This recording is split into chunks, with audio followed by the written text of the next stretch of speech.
Yes, welcome into Sports Bit. Betting and Insight today, Pauly and Teddy Wednesday, January 11th.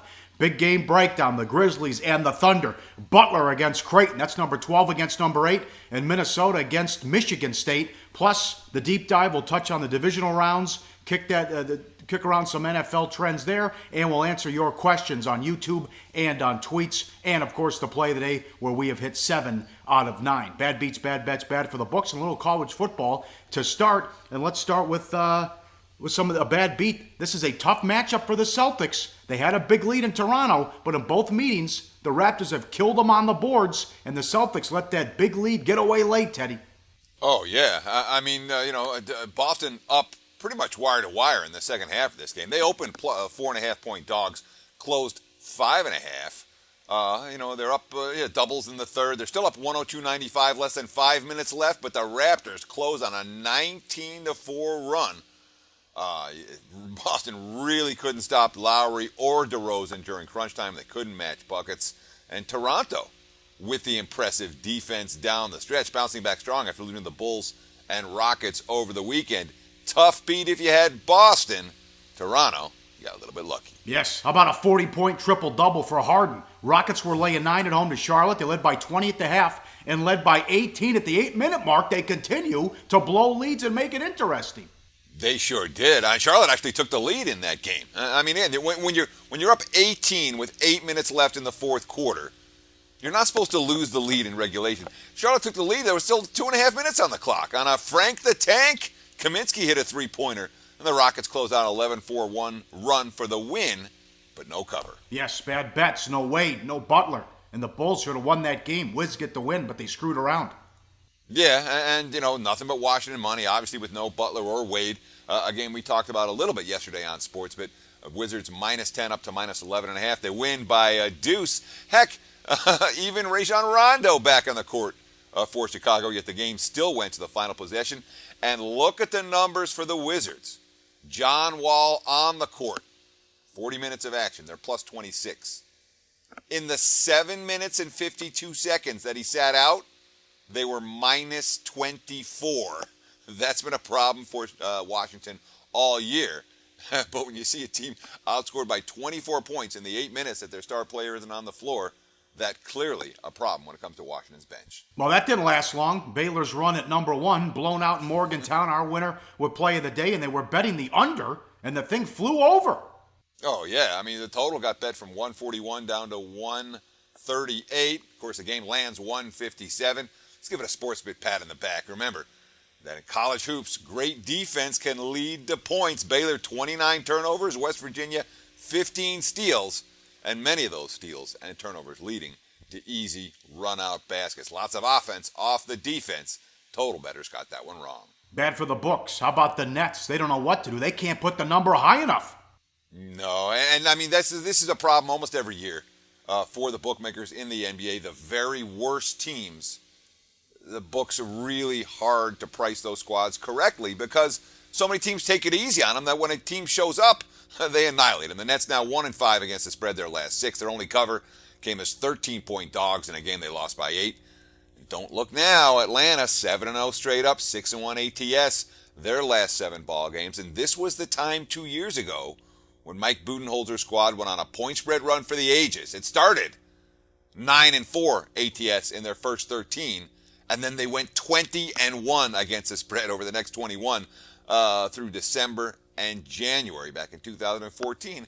Hawks putting together a little impressive point spread run right now, worth paying attention to. Yeah, in a tough place to play, Salt Lake City. Cavs didn't do much on offense and nothing but professional money on the Jazz. Oh, yeah. Wise guys all over Utah last night. Cavs from -3 to pick 'em. And again, another little sports bit pat on the back. We told you the Cavs Big Three have never won together in Salt Lake City. They still haven't won together in Salt Lake City. Another really rough offensive showing for Cleveland against that Utah defense. Just 36% from the floor. The Cavs now 0-3 against the spread in their current road trip. Just 1 point spread cover in their last 8 games overall. You've been betting on Cleveland. You've been burning your money of late. Hey, Clemson wins the national title, but Alabama opens as the 3-1 favorite for next season in college football. And some odds courtesy at the Westgate of Las Vegas. You got along with Alabama, Florida State's up there, and USC. Yeah, and of course, Alabama is likely to be the betting favorite when it comes to the college football national championship any year. Literally, any year. It's going to be hard-pressed for anyone to be a shorter odds than Alabama because Alabama's been there. And we know the recruiting pipeline. We know what Saban's going to bring in. and we know that if they, even a one-loss Alabama team, very capable of getting into the playoff the way other teams aren't. Now, let's talk for a minute about strategy here. Do I want to go to the betting window and bet any of these? You know, whether I have an opinion, Florida State's going to be good next year, or Louisville, or Michigan, or, LSU, or Clemson, 18-1, oh my God. The answer is no. These lines will be there. They're not going anywhere. There's not a huge influx of money pouring in on college football futures in January and February and March and April. You're going to get a chance to see spring practice. You're going to get a chance to find out who's graduating or who's leaving for the NFL and who's staying in school. You're going to have a chance to assess good information over the course of the next 4 months without worrying about losing a number. These numbers aren't going anywhere. Now, it's one thing if you see a team like Louisville was last year. Say this team's wildly mispriced. I can get them at 80-1 or 100-1. Look at Stanford or Oregon at 80-1. Your long shots, those type of teams, 100-1 long shots. If you want to put a couple of bucks on a squad that isn't going to be priced that way once the full information is out, okay. But your 8-1s, 10-1s, 12-1s, keep your money in your pocket. You can make the same bet 6 months from now. Yeah, very good.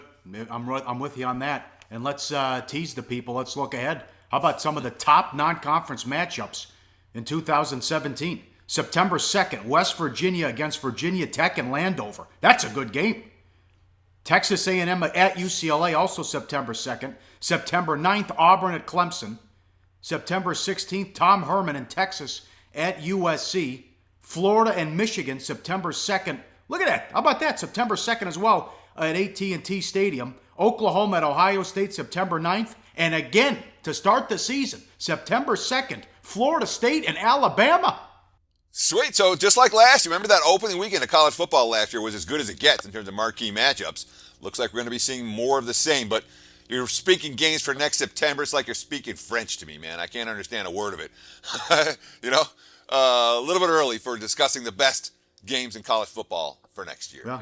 Well, you see some of the top teams there on the odds. You get Florida State and Bama to start the season from Atlanta. That is dynamite. And you're right about this past season. Jimmy Vaccaro, again, bookmaker for over 40 years, said it was the best opening weekend schedule he's ever seen in college football. Up next, big game breakdown. One game in the association on ESPN. They'll get to two big college games coming up on SportsBit. Betting Insight today on SBRPicks.com.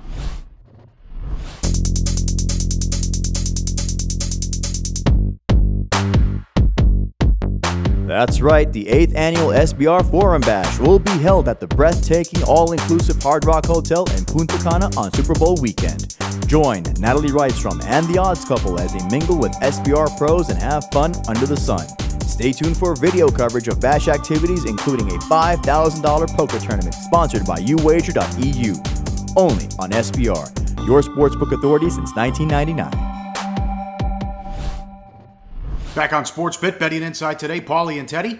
Big game breakdown, as always, live odds, sportsbookreview.com, ESPN, 5 o'clock Pacific. Memphis on the road to take on the Thunder. Thunder 4.5, 204.5 the total. They drug test players. How about the schedule maker? Why not? Memphis, 11th straight court change. We'll get to 15 before back-to-back at home next weekend. OKC, 12th straight court change. It'll get to 22 straight before the back-to-back at home in early February. It's the fourth one-game homestand for OKC since December 20th, 3-0 straight up in ATS in the first three. Beat the spread by 32.5 points. Last meeting, Memphis drilled them on December 29th. They were all over Westbrook, who got tossed. Yeah, they sure did. Westbrook went 6 of 19 from the field in that ballgame. 6 turnovers, 0 assists. And he took those 19 shots in just over 23 minutes. And, of course, he got tossed. He got a double tech midway through the third.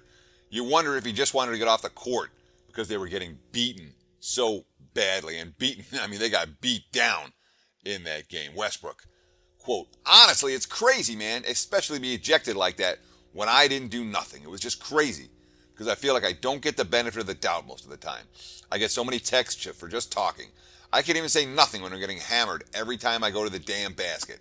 I just don't get reffed the same way as other people, and I don't appreciate it. Yeah, Westbrook was pretty frustrated last time out against Memphis, and there's no reason to think the Grizzlies won't be able to frustrate him again this time out. But let's go back to that situation that we just talked about with the court changes. 22 straight for Oklahoma City. This is their 12th of 22 straight without getting to spend 2 nights or 2 games in a row on the same floor, meaning no homestands and a lot of these short, 1 game out, 1 game back type of scenarios. The Thunder have actually played fairly well in this role in recent weeks, but you have to expect both of these teams, the Grizzlies and the Thunder, over the course of the next couple of weeks, if you see a scheduling situation that stands out as negative, it stands out doubly negative, given all of these, short homestands and the lack of continuity for Oklahoma City and Memphis. Well, you're going back to Westbrook getting tossed, too. That's what Memphis does. Number 2 in defense, 28th in pace. They get under your skin, slow tempo, physical play, and trick or treat. Tony Allen knows all about that, the tricks of the trade. Yeah, you got to love that photo of trick or treat. But that's what he does. I mean, Memphis, you know their MO. You know their game plan. They want to slow it down. They want to frustrate you. They want to ground and pound. That's not Oklahoma City's preferred method of play. This is one of those games where side and total could well be related. If the Thunder are going to win and cover, we want to look at the game going over for the Grizzlies to take care of business. Well, that tends to be a lower scoring affair. Yeah, 100% agree with you there. To college now, live odds, sportsbookreview.com. Minnesota and Michigan State. Sparty 4.5, 139 the total, 4 o'clock Pacific. How about the Gophers and Pitino? What a difference a year makes. They were 8-23 in Pitino's 3rd season.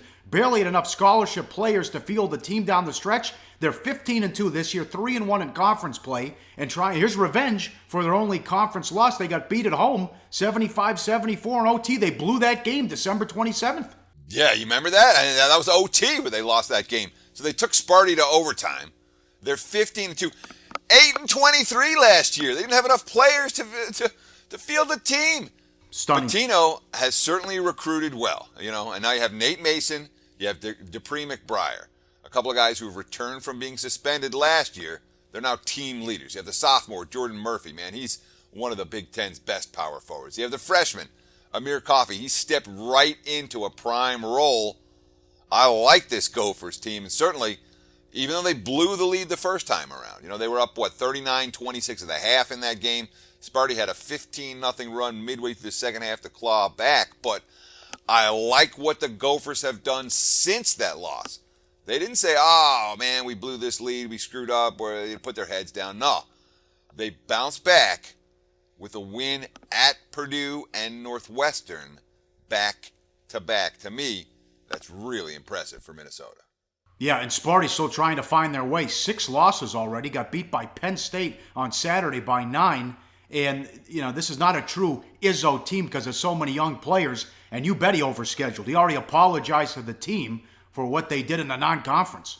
He's done a lot of apologizing. He apologized to the fans of the Palestra the other day for the game that they played or didn't, they showed up for. They didn't actually play. What am I saying? They played and showed up, but they didn't really show up. It was a bad effort. It was a soft night for Michigan State. And we tend to like Michigan State in these bounce-back spots, coming off a bad effort.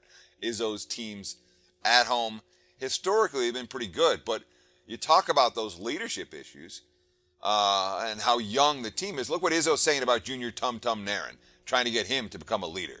Quote, I told Tum he's one of the great leaders that I've had here, but yet he's such a good kid. You can be too good of a kid sometimes. I thought Tum needed to take a step to hold people accountable, but how we need to play to win. And when he did that, our team will be a better team because of that, if he can do that on a regular basis. There's enough respect for him that if he asked Miles Bridges today after practice how he felt about it, I think he'd give you the same answer. So they're trying to develop leadership, but a ton of freshmen in this rotation, Pauly. Basically, almost exclusively freshmen for Izzo right now. Yes. Up next, Butler and Creighton, live odds, sportsbookreview.com. Fox Sports 1, 6 o'clock Pacific. Great game here. Creighton's 4, 152 the total. We've been telling you about the new look Big East. More than holding its own. National championship last year. And this is number 8 against number 12 in the nation. And Butler showed toughness after beating Villanova. They didn't lose focus. They also beat Georgetown on the road over the weekend as well. Well, that was a tough, gritty win in overtime at Georgetown. So when you're beating Nova and then you're able to come back the next game and get a solid win in OT and dominated the extra session, to me, that's another sign of mental toughness. This Big East conference at the top, loaded. They are absolutely loaded. So what's Butler do? This is a team that takes pride in defense. They're number 24 in the nation overall. They're number 20 at defending the three-point line. So it's really hard to knock down three-pointers against this team. But now they face one of the ultimate tests in that regard because Creighton, as tough to guard, quite literally, as any team in the nation. They're number 8 in the AP poll, their highest ranking ever, Pauly. I think they deserve it. Yeah, and they can shoot from anywhere. 7th in the nation in offensive efficiency, number 3 in three-point percentage, number 4 in two-point percentage, 53% from the field, 41% as a team, 41% from 3. 6 different players already have at least 14 made three-pointers. And McDermott's a terrific coach. And I tell you, no one talks about this. This is one of the toughest places to play in the country, even though they were seen as a mid-major for many years, but now they moved to the Big East. That gym where they play holds like 18,000, 19,000. It sure does. You look at the freshman center, Justin Patton. He's the real deal. He's a kid from Omaha. He decided to stay home. What's he got? 14 points, 6.5 rebounds, and only about 26 minutes per game. He's a 7-footer. He's even stepped outside and made 5 3-pointers. So, why is a kid this good staying in Omaha? The first 2 Big East games are drawing 18,000 plus.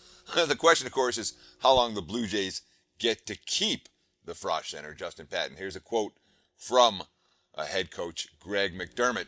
Justin's going to be in the NBA. It's just a question of when.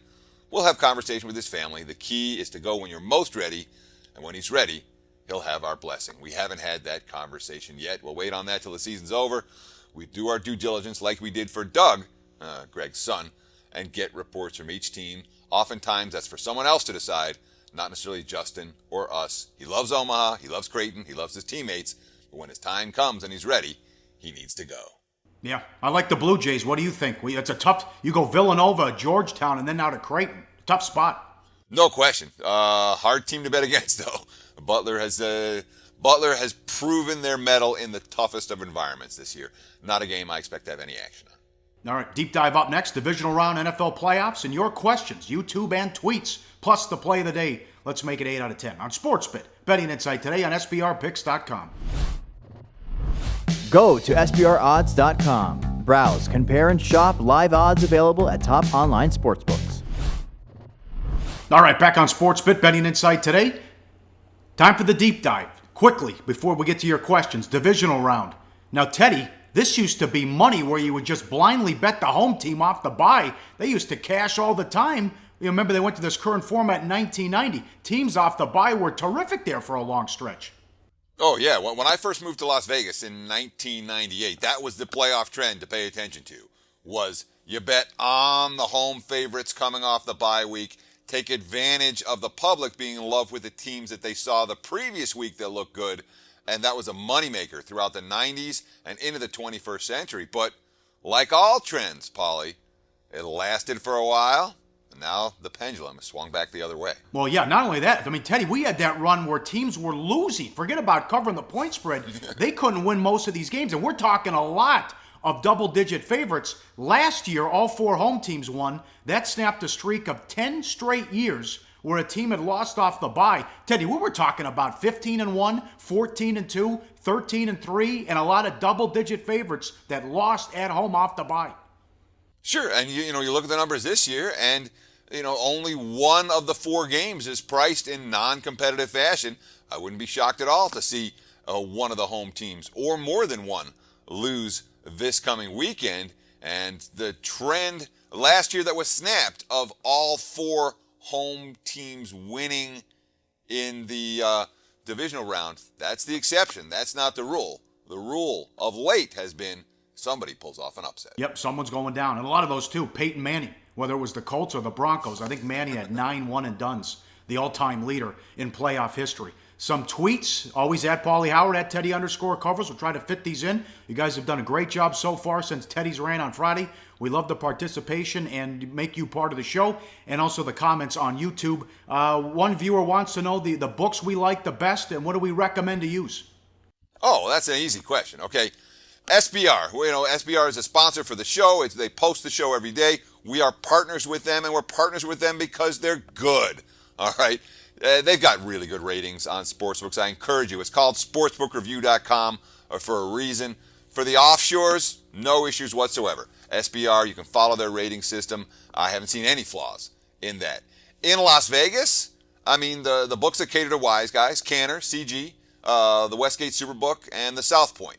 If you're looking to bet dogs and you want the books that cater to the public bettors, you better bet the Golden Nugget downtown, any of the William Hill properties, the Coasts, or the Stations. Those are books I have no hesitation recommending right here in Las Vegas for offshore. sportsbookreview.com. Excellent ratings. Yes, John Lowe wants to know, how do you deal with inflated lines, and how do you know if it's a bad line or inflated? Thanks for the question, John. We appreciate it. And thanks for being a part of the show, really. We've seen definitely a spike and an uptick in comments and tweets and that sort of thing. And hopefully, by answering your questions on air, we can continue this process. We'll do it a couple times a week if we have enough questions to do. How do you deal with inflated lines? How do you know? The way you deal with inflated lines is either you take the dog, you take the team with the extra value, or you don't play the game. How do you know? Well, we make power ratings. It's a process, but that's the only way I can be confident in my numbers. That being said, I do this full time. For someone that's trying to sports bet as a hobby, is not doing it full time, you're probably going to have to use somebody else's power ratings, or preferably a couple of people's power ratings. You can compare them. You can find all kinds of free power ratings online if you choose to do it that way. But by understanding what the power rating numbers are, factoring in the home field edges, you can get a pretty clear idea of what teams are being inflated when it comes to a point spread. Yeah, I think this is the same guy, John, but how far off does a line have to be to make a wager? How far? That's a strict power rating question. There are groups out there, a lot, syndicates. There are individual bettors out there that they make strict numbers, and when it's off by 2.5 points or 3 points or more, that's when they get to the betting window, and that's it. I'm not that guy. I will make wagers on games where my powering number doesn't show it. And I will not make wagers on games where my powering number sometimes shows that I'm 3, 4, 5 points off from the market. Because my whole goal is, where are the stats lying? That's what I'm trying to figure out on a day in, day out basis. What are the stats lying? What are the weaknesses in the power rating numbers that I'm looking for? But that's my methodology. Everyone's got their own methodology. So when you say how far off does a line have to be to make a wager? Sometimes as little as a half point. Other times, a line can be 3, 4 points off, and it's that far off from the numbers for a legitimate reason. Not a game I would tend to get involved with. Two more. This question was, Mark Lawrence is big on trends. How often do you rely on trends? Rely. I love Mark Lawrence. As a person, I love Mark Lawrence. He's one of the nicest and best human beings I literally have ever met in my life. I don't look at his trends. I'm not making bets based on his trends. If I'm looking for trend stuff, I want angles that make sense. I want angles that go across teams. I don't want, the Pittsburgh Steelers are X, Y, and Z in this role. I want the league is X, Y, and Z in this situation.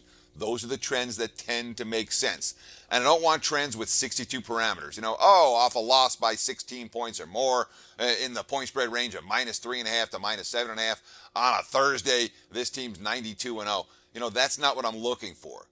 I will often use angles to help build a case or to amplify a case that I've already made, but strictly relying on trends alone to make my wagers, almost never. Yeah, Craig Kuchek had one of those questions in there, thanks to Craig. And this one... Thanks, Craig. Yeah, well, Anna Mark wants more picks. Everybody wants more picks. Yeah, sure. It's not about more picks, it's about more winning picks. Yeah. And hopefully we've been able to do a good job delivering winners with our play of the day. To me, it's more important to give one good pick than 8 bad ones. And so far on the show, we've done a pretty good job of isolating our play of the day. We do offer opinions when we have them on the games we're breaking down, but when it comes to official play of the day, we're going to keep it at 1. This is not a pick show. It's a sports center for gamblers. It's an informational show. We like to have a pick because people want picks. I understand that, but it's not going to be straight picks ever. Might be the best football weekend of the season coming up in the NFL.